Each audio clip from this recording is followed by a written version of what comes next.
আজ অনেক দিন পরে এই ঘরে আলো জ্বলছে।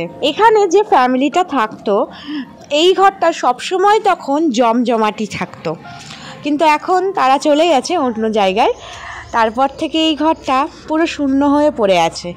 যেহেতু এই ঘরটা সব থেকে বেশি জমজমাটি থাকতো আর আমাদের ঘরেরই সামনে, সেই জন্য আমারই একটুখানি বেশি ভালো লাগছে আজকে এই ঘরে আবার আলো জ্বলে যাওয়াতে। হ্যাঁ, গিফট আমাদের রেডি আছে।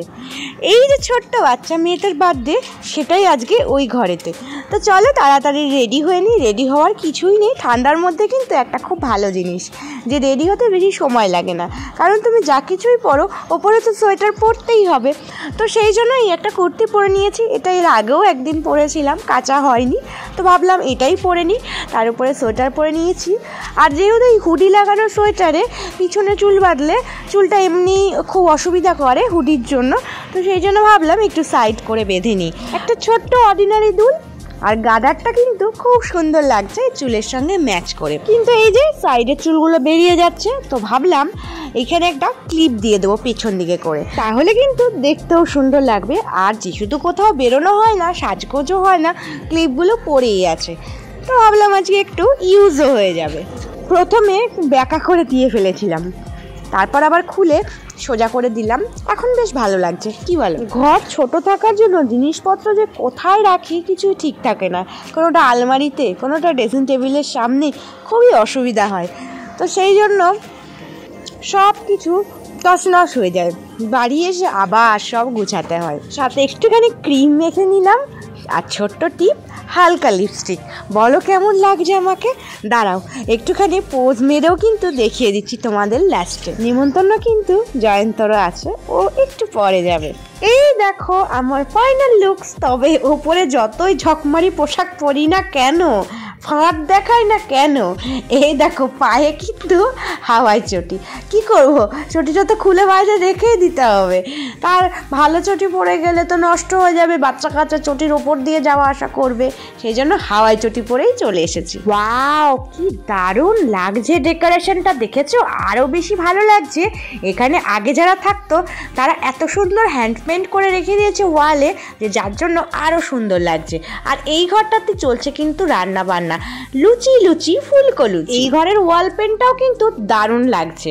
সত্যি যে এঁকেছে তার হাতে কিন্তু জাদু আছে। এই যে কেক এখন কাটা হবে, বাচ্চারা একদম ভিড় করে দাঁড়িয়ে গেছে। আসলে একটা কোনো অনুষ্ঠান হলে না বাচ্চাদেরই যেন মজা। কার বার্থডে সেটা ইম্পর্টেন্ট নয়, ইম্পর্টেন্ট হচ্ছে যে সবাই মিলে একসঙ্গে মজা করব। ও, তোমাদেরকে তো একটা ইম্পর্টেন্ট কথা বলাই হয়নি, বার্থডে গার্লকে কিন্তু আমি সাজিয়ে দিয়েছিলাম, মানে চুলটা আমি বেঁধে দিয়েছিলাম, মেকআপটাও আমি করে দিয়েছিলাম। কেমন হয়েছে অবশ্যই কিন্তু কমেন্ট করবে। কেকটা কিন্তু খুব সুন্দর লাগছে আর খেতেও অনেক টেস্টি হয়েছিল। তবে বার্থডে গার্ল নিজেই অনেক বেশি এক্সপার্ট, ও কিন্তু নিজেই নিজের কেকের ওপরে ডেকোরেশন করছে, মানে এই যে মোমবাতি দিয়ে সাজানো, সব বাচ্চাদের বার্থডে টুপি পরানো, এই সবই আর কি। আর এখানে বার্থডে গার্লের মা ওকে একটা ক্রাউন পরিয়ে দিচ্ছে। তবে কেক কাটার থেকেও বাচ্চারা আরো বেশি মজা করে ওই বেলুন ফাটানো। ওপরে একটা বেলুন থাকে না, যেখান থেকে লজেন্স পড়ে, তারপরে টাকা পয়সা পড়ে, সেইগুলো মানে সবাই তাদের টুপির মধ্যে টাকা, চকলেট এইসব জমাতেই ব্যস্ত হয়ে যায়। সেই মুহূর্তটা বাচ্চারা অনেক বেশি মজা করে। আমাদের ক্যামেরাম্যান জয়ন্ত দাস অনেক অ্যাক্টিভ, সে কিন্তু সবাইকে নিয়ে ফ্যামিলি ফটো তুললো, তারপরে কেকের ফটো তুললো, সব বাচ্চাদের নিয়ে ফটো তোলা হলো। তো সব কিছুর মধ্যে এগুলোই স্মৃতি থেকে যায়, একটা সুন্দর মুহূর্ত থেকে যায়। এগুলো পরে দেখতে খারাপ লাগে না।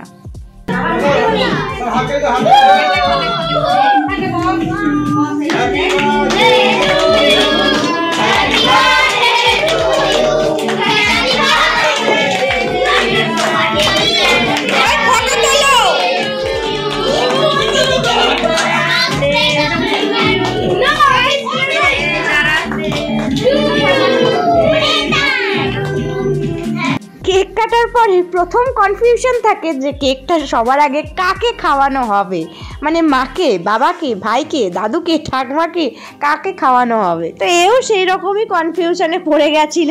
আর সব মিলিয়ে অনুষ্ঠানটা কিন্তু একদম জমজমাটি হয়ে উঠেছিল।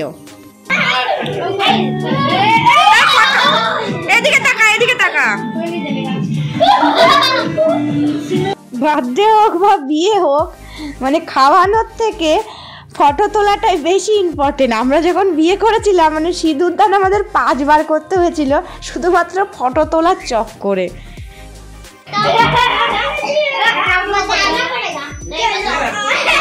এটা বাজে 3 দিন ধরে বাজে।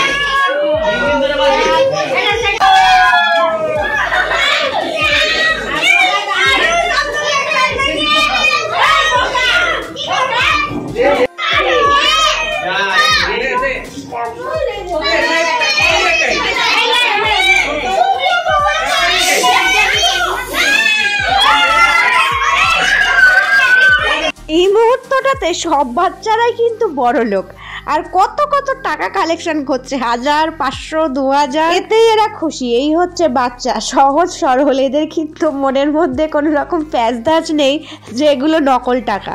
এতেই এরা কিন্তু নিজেদেরকে রাজা মনে করছে।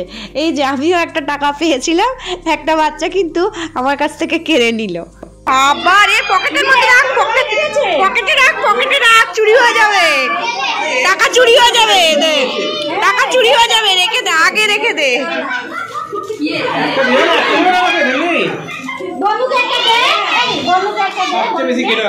বনুকে দে, একটা দে।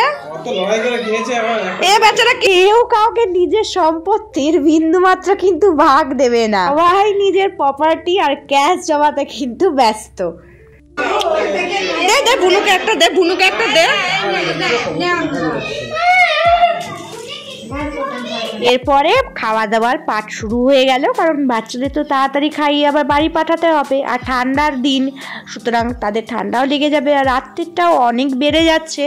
তাই আমরা বড়রা সবাই মিলে ওদেরকে কিন্তু আগে বসিয়ে দিলাম, পরে আমরা বসবো আর ওদের পরিবেশন করা শুরু করে দিলাম।